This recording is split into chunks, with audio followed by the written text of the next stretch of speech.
Skill শিখেও কাজ পাচ্ছেন না, দোষটা অ্যাকচুয়ালি কার? আপনার নাকি সিস্টেমের? ধরেন আপনি ৬ মাস ধরে একটা স্কিল শিখছেন, প্রতিদিন রেগুলার টিউটোরিয়াল দেখছেন, কোর্সের ভিডিও দেখছেন, সারা রাত জেগে প্র্যাকটিস করছেন, কিন্তু আপনি কোনোভাবেই কাজ পাচ্ছেন না। তখন আস্তে আস্তে আপনার মনের ভেতরে কোয়েশ্চেন উঠতে পারে, আমি কি অ্যাকচুয়ালি ভালো কাজ পারি না, নাকি আমি ভুল স্কিলটা চুজ করেছি, নাকি ফ্রিল্যান্সিং জিনিসটাই ফেক?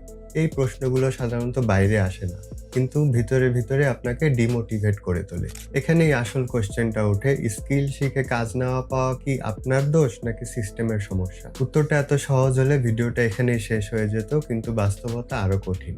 হ্যাঁ, কিছু জায়গায় আমাদেরও দোষ আছে। আমরা শুধু স্কিল শিখছি কিন্তু সমস্যার সমাধান শিখছি না। নিজেদের কথা বলছি কিন্তু ক্লায়েন্টের প্রয়োজন বুঝছি না। কপি পেস্ট প্রপোজাল পাঠাচ্ছি, প্রেজেন্টেশনকে গুরুত্ব দিচ্ছি না।